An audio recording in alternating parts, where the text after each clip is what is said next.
Breaking news చూస్తున్నాం. తన నివాసం వద్ద జరిగిన ఉద్రిక్తతపై మోహన్ బాబు మరోసారి స్పందించారు. ఈ ఘటనలో గాయపడిన జర్నలిస్టుకు క్షమాపణలు చెబుతూ ఎక్స్ వేదికగా పోస్ట్ పెట్టారు. ఈ మేరకు సదరు మీడియా సంస్థకు బహిరంగ లేఖ రాశారు.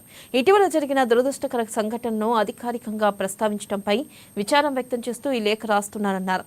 వ్యక్తిగత కుటుంబ వివాదంగా మొదలై ఘర్షణకు దారితీసిందని తెలిపారు. ఈ ఘటనలో జర్నలిస్ట్ సోదరుడికి బాధ కలిగించినందుకు తనకు కూడా బాధగా ఉందని రాసుకొచ్చారు. ఇది జరిగిన తర్వాత అనారోగ్య కారణాల వల్ల 48 గంటల ఆసుపత్రిలో చేరడం వల్ల వెంటనే స్పందించలేకపోయినట్లుగా చెప్పారు. ఆ రోజు తన ఇంటి గేటు విరిగిపోయి దాదాపు 50 మంది వ్యక్తులు ఇంట్లోకి వచ్చారని, దీంతో తాను సహనాన్ని కోల్పోయినట్లుగా తెలిపారు. ఆ పరిస్థితి అదుపు చేసేందుకు ప్రయత్నంలో ఒక జర్నలిస్టుకి గాయమైందన్నారు. అతడికి అతడి కుటుంబానికి కలిగిన బాధను తాను చింతిస్తున్నట్లుగా తెలిపారు. హృదయపూర్వకంగా క్షమించమని కోరుతున్నా, త్వరలో కోలుకోవాలని ఆశిస్తున్నా అని లేఖలో రాసుకొచ్చారు.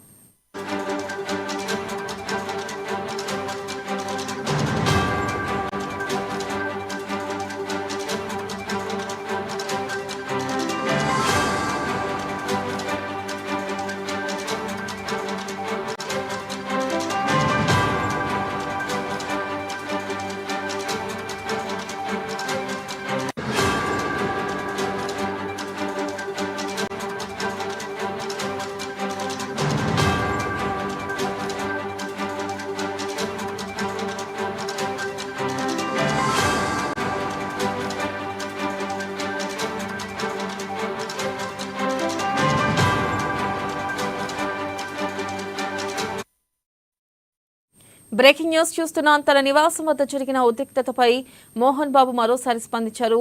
ఆ ఘటనలో గాయపడిన జర్నలిస్టుకు క్షమాపణలు చెబుతూ ఎక్స్ వేదికగా పోస్ట్ పెట్టారు. ఈ మేరకు సదరు మీడియా సంస్థకు బహిరంగ లేఖ రాశారు.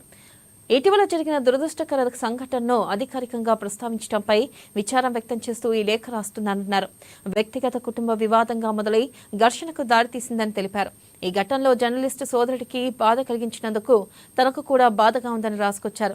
ఇది జరిగిన తర్వాత అనారోగ్య కారణాల వల్ల 48 గంటలు ఆసుపత్రిలో చేరడం వల్ల వెంటనే స్పందించలేకపోయినట్లుగా చెప్పారు. ఆ రోజు తన ఇంటి గేటు విరిగిపోయి దాదాపు 50 మంది వ్యక్తులు ఇంట్లోకి వచ్చారని, దీంతో తాను సహనాన్ని కోల్పోయినట్లుగా తెలిపారు. ఆ పరిస్థితిని అదుపు చేసే ప్రయత్నంలో ఒక జర్నలిస్టుకు గాయమైందన్నారు. అతడికి అతడి కుటుంబానికి కలిగిన బాధకు తాను చింతిస్తున్నట్లుగా తెలిపారు. హృదయపూర్వకంగా క్షమించమని కోరుతున్నా, త్వరగా కోలుకోవాలని ఆశిస్తున్నానని లేఖలో రాసుకొచ్చారు.